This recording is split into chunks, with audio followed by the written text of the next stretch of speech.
33 நாள் day night தூங்காமலே work பண்ணியிருக்கேன் நான். 33 நாள் கண்ணு மூடவே இல்லை. அந்த இதில் போவேன்ல, அதான் ஃப்ளைட்டில் ஏறுவேன்ல, அந்த ஃப்ளைட்டில் இங்கேருந்து ஹைதராபாத் போகிற டைம் தான் நான் துவங்கியிருக்கேன். அப்படி இது அந்த மாதிரிலாம் ஒர்க் பண்ணியிருக்கேன். ஆனால் நான் டயர்ட் ஆனதே இல்லை. ஏன்னா ஷூட்டிங் போயிட்டேன், ஒரு நாள் ஷூட் பண்ணிட்டேன். அன்றைக்கி நைட்டு வந்து தண்ணி அடிக்கணும்னு எனக்கு கொடுக்குறாங்க, எல்லாம் ஒன்றா பார்ட்டி. நான் சாப்பிட மாட்டேங்கிறேன். அந்த ஹீரோ விளையாட்டாக தான் சொன்னார், நீங்கள் தண்ணி அடிக்கலாம், என் படம் நீங்கள் ஒர்க் பண்ணக்கூடாது. நைட்டு யாருக்குமே சொல்ல முடியும், சென்னைக்கு வந்துட்டேன். நான் 6 வயசில் வந்து எங்கள் அம்மா இருந்தாங்க சார். 6 வயசில் எங்கள் அம்மா இருந்தோடனே எனக்கு வந்து சாப்பாடு கொடுக்குற கூட ஆள் கிடையாது. கடைக்கு வேலைக்கு வந்தேன், மயிலாப்பூர். 6 வயசில் வேலைக்கு வந்தேன். அவர் வந்து அந்த சென்னை பாசையில் அம்மாவெல்லாம் திட்டுவாங்களா, அந்த மாதிரி திட்டார். கோலி பாட்டில் அப்போல்லாம் கோலி சோடா தூக்கி ஒரே அடி தான் 6 வயசுலேயே. ஏன் யாருமே இல்லைன்னு நினச்சாதான் தெரியும், அம்மா அப்பா இருக்கிறவங்களுக்கு தெரியாது. அம்மா அப்பாவே இல்லாமல் வாழ்றான் பார்த்தீங்க, அவன் என்ன கஷ்டப்படுவான்னு நான் பார்த்தேன். அந்த வேலை செய்வேன் சார், மாடு மாதிரி வேலை செய்வேன். மாட்டுக்கொட்டையில் கொண்டு சாப்பாடு போட்டு போவோம் அந்த அம்மா.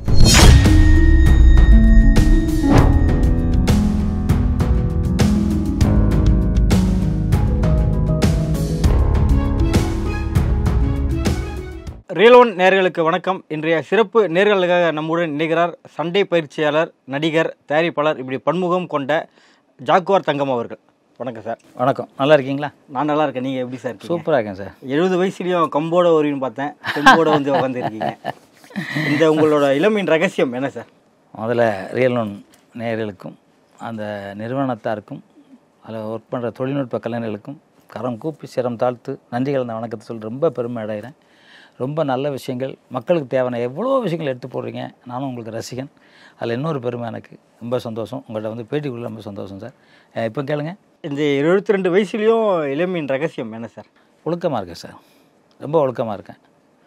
டீ சாப்பிடல, வெத்தலை போடல, தண்ணி அடிக்கிறதில்ல, என் உடம்பை நான் கெடுத்துக்கிறதே இல்லை. எனக்கு என் உடம்பு முக்கியங்கிறனால நான் தினசரி காலையில் 3 மணிக்கு எழுந்துச்சு தொடர்ந்து ஒரு 7:30 மணி வரைக்கும் 8 மணி வரைக்கும் எக்ஸசைஸ் பண்ணுவேன். அதுவும் ஒரு காரணமாக இருக்கலாம். ரெண்டாவது, வெளியில் மேக்ஸிமம் வந்து சாப்பிட்றது அவாய்ட் பண்ணிடுவேன், சாப்பிட்றது கிடையாது. எப்போமா ஒரு வாட்டி நேரம் மேலே டைம் இல்லை, ஒரு அர்ஜென்ட்டு அப்படின்னா வெஜ்ஜு அது எங்கே நல்லா இருக்குமோ அந்த இடத்துல, இல்லைனா அதில் வந்து ஒரு ரசம் மட்டும் ஊற்றி சாப்பிட்டுக்குவேன். அப்படி தான் இருக்கிறேன். ஏன்னா அந்த காலத்தில் வந்து நீங்கள் பார்த்தீங்கன்னா வீட்டில் தான் சமையல் பண்ணுவோம். அவங்க 120 வயசு வரைக்கும் எல்லாமே இருந்தாங்க. எல்லாருக்கும் ஜுரமோ வந்து, ஏன்னா சும்மா ஜுரம் வந்திருக்கும் இல்லையா, இந்த ஹார்ட் அட்டாக்கு, சுகர், பிபி எல்லாம் வந்ததாக நம்ம கேள்வி கூட படல. எனக்கெல்லாம் தெரியவே இல்லை. எனக்கு வந்து 72 வயசில் எங்கள் ஊர்லலாம் அப்படி இல்லவே இல்லை. இங்கே சென்னையில் வந்தால் அதுக்கப்புறம் தெரிஞ்சு. இப்போ என்னென்னா உடற்பயிற்சி யாருக்கும் இல்லை. ரெண்டாவது வந்து செல்ஃபோன் நிறையா பார்க்குறாங்க. அவங்க வேறு எந்த ப்ரோக்ராமும் பார்க்குறதில்ல. இப்போ கூட ஒரு இடத்துக்கு போனால் நம்ம வேலைக்கே ஆள் இல்லை, வேலையே இல்லை. ஒரு பெட்ரோல் பங்கில் வந்து வண்டிக்கு பெட்ரோல் போட போகுது சொன்னால் யாருமே ஆள் வேலைக்கே போகிறது இல்லையா, வெளியாள் தான் வராங்க. ஏன்னா அவங்க வேலை செய்கிறதில்ல.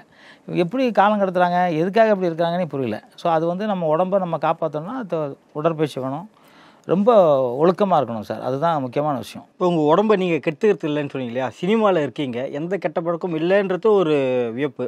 அதெல்லாம் பார்த்தீங்கன்னா இந்த ஷெடியூலிங் இருக்கு இல்லையா, ஸோ எப்போ ஒன்றாலும் எப்போ எந்த ஷெடியூல்லாம் மாறும். ஆமாம். ஸோ நடிகர் கால்ஷீட் தான் பார்ப்பாங்க கண்டி, நம்ம டெக்னீஷியன் கால்ஷீட் எப்பயும் பார்க்க மாட்டாங்க. ஸோ டே அண்ட் நைட்டு அதெல்லாம் எப்படி மேனேஜ் பண்ணீங்க? அது பண்ணி எப்படி நீங்கள் இருக்க முடியும்? அதில் 33 நாள் டே நைட் தூங்காமலே ஒர்க் பண்ணியிருக்கேன் நான். 33 நாள் கண்ணு மூடவே இல்லை. அந்த இதில் போவேன்ல, அதான் ஃப்ளைட்டில் ஏறுவேன்ல, அந்த ஃப்ளைட்டில் இங்கேருந்து ஹைதராபாத் போகிற டைம் தான் நான் துவங்கியிருக்கேன். அப்படி இது அந்த மாதிரிலாம் ஒர்க் பண்ணியிருக்கேன். ஆனால் நான் டயர்ட் ஆனதே இல்லை. ஏன்னா எனக்கு அது தெரியாது. எனக்கு நான் எல்லாம் சுறுசுறுப்பாகவே தான் இருப்பேன். எல்லாரும் சொல்லுவாங்க, என்ன அந்த ஆள் மட்டும் அப்படியே நிற்கிறான் அப்படின்னு. தூக்கமாக சமாளிக்கிறது, பாக்கு போடுறது சொல்லுவாங்க. அதெல்லாம் ஒன்றுமே கிடையாது சார். அதெல்லாம் பாக்கு போடுறதோ, டீ குடிக்கிறதோ, தண்ணி, அதெல்லாம் ஒன்றும் கிடையாது. எதுவும் மறைக்கிறீங்களா? இப்போ இல்லை சார், நீங்கள் இண்டஸ்ட்ரியில் 52 வருஷமாக இருக்குது, யார்கிட்ட வேணால் கேளுங்களேன். மறைக்கிறதுனா உண்மையாக இருக்கும். நான் ஏன் மறைக்கணும்?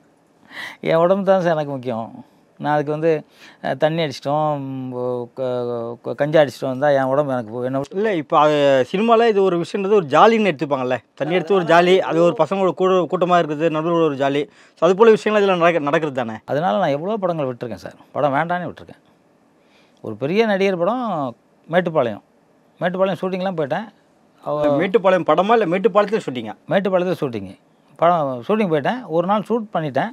அன்றைக்கி நைட்டு வந்து தண்ணி அடிக்கணும்னு எனக்கு கொடுக்குறாங்க, எல்லாம் ஒன்றா பார்ட்டி. நான் சாப்பிட மாட்டேங்கிறேன். அந்த ஹீரோ விளையாட்டாக தான் சொன்னார், நீங்கள் தண்ணி அடிக்கலாம், என் படம் நீங்கள் ஒர்க் பண்ணக்கூடாதுன்னு. நைட்டு யாருக்குமே சொல்ல முடியும், சென்னைக்கு வந்துட்டேன். யார் அந்த ஹீரோ சார், தெரிஞ்சுக்கலாமா?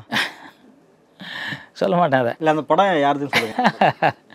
சொல்ல மாட்டேன். இவங்க அடுத்த நாள் காலையில் தேடி இருக்காங்க. நான் யூனியனில் அதுக்குள்ளே சொல்லிட்டேன், இல்லை இந்த படம் நான் ஒர்க் பண்ணல, ஃபோன் பண்ணி சொல்லுங்கள் மேனேஜருக்கு அப்படின்னு. அப்புறம் அங்கேருந்து வேறு மாஸ்டர் அனுப்பிச்சி விட்டாங்க. அவர் ரொம்ப ஃபீல் பண்ணி சொன்னார். அவர் ஏன் அப்படின்னாரு, அந்த பழக்கமே எனக்கு வேணாம் சார் அப்படின்னா. எனக்கு அப்படின்னா எவ்வளோ இங்கேருந்து ரஷ்யா ஷூட்டிங் சார், ஹிந்தி படம் ஒன்று ரஷ்யா போயிருக்கேன்.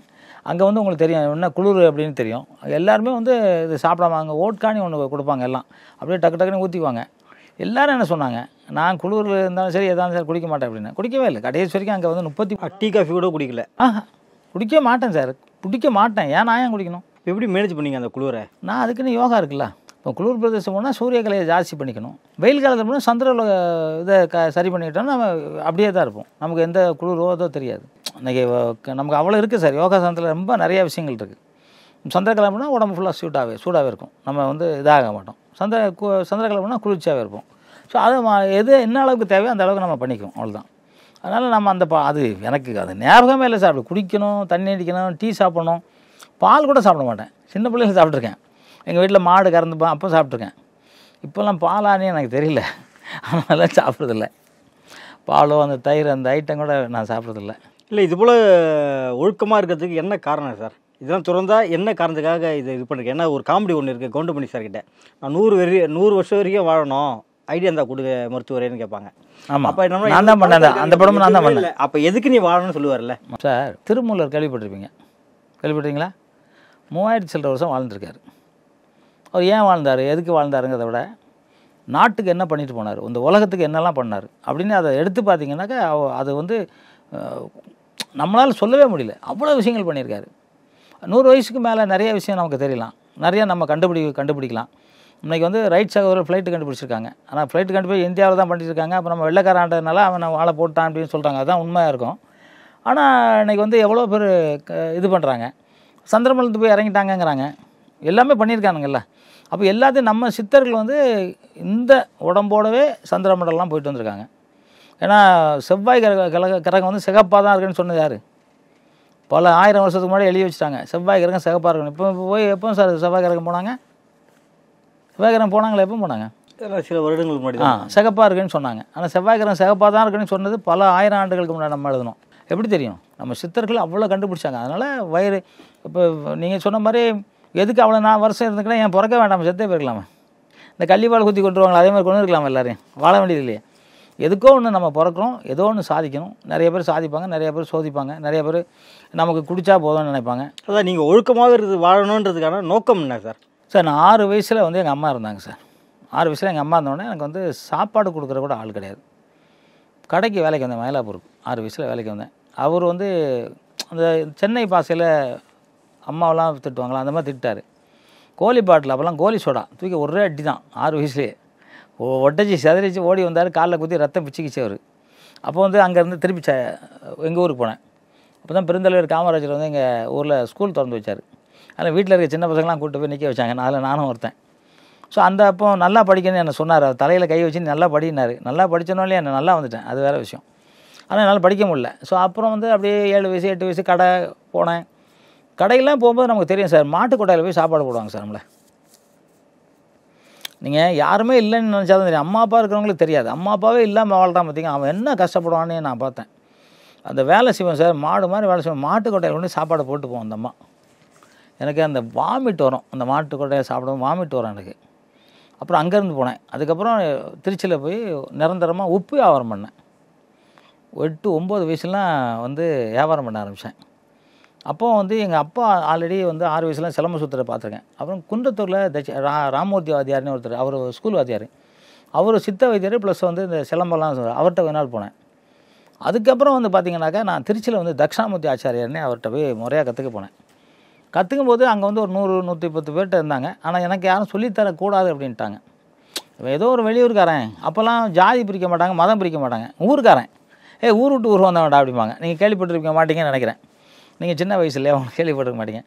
ஊர் விட்டு ஊர் வந்தவங்க அவனுக்கு ஏன் கற்றுக் கொடுக்கணும் அப்படின்னாங்க. எங்கள் வாத்தியார் என்ன பண்ணார், பெருந்தன்மை இல்லைடா அவன் இருக்கட்டு, இந்த டீ கிளாஸ் எடுக்கிறது செருப்பு தூக்கி ஓரமாக இருக்குது அதுக்கு வச்சுங்கடா அப்படின்னாரு. அதுக்கு வேணா எனக்கு தலையில் அடிப்பானுங்க. எங்கள் அம்மா அப்பா என்ன சொல்லியிருக்காங்கன்னா, தூத்துக்குடியில் பிறந்தவன், அடித்தா அவன் அடிக்கிற முன்னாடி நீ அடிக்கணும் அப்படி தான் சொல்லியிருக்காங்க. அப்படி இருந்து கூட இவ்வளோ வந்து அருவா கொடுத்துருப்பாங்க. சின்ன பிள்ளை ஒரு அருவா அருணாக்குடியில் தொங்க போட்டு போவேன் பார்த்துங்க. ஸோ என் படத்தில் சீனே வச்சுருக்கேன் அதை. அந்த மாதிரி இருக்கும்போது எனக்கு கோபம் வரும். இருந்தாலும் நான் வந்து இந்த சண்டை எப்படியா முறையாக கற்றுக்கணும் அப்படிங்கிறக்காக 5 வருஷம் ஒன்றும் சொல்லி தரல, சும்மா நிற்க வச்சுட்டு விடுவாங்க. காலையில் 4:30 மணிக்கு போய் கூட்டி தண்ணி தெளித்து பெரிய கோலம்லாம் போட்டு சாமிக்கு விளக்கேற்றணும், அவ்வளோதான். ஆஞ்சநேயர் படம் பெருசாக இருக்கும், ஒரு 6 அடியில். இதே பண்ணி பார்த்து எனக்கு ஒரு நாள் ஆஞ்சநேயர்கிட்ட உட்கார்ந்தேன், விளக்கேற்றமும் கேட்டேன், அப்படி என்ன நான் தப்பு பண்ணிட்டேன், நான் எதுக்கு எனக்கு கற்றுக் கொடுக்க மாட்டேங்கிறாங்க, எல்லாம் இந்த பசங்களாம் தண்ணி அடிப்பானுங்க அப்போவுமே. அப்போ எனக்கு வந்து எங்கள் வாத்தியார் செய்கிறார் இல்லையா, கற்றுக் கொடுக்குறாருல, அது எனக்கு மைண்டில் ஓடிச்சு.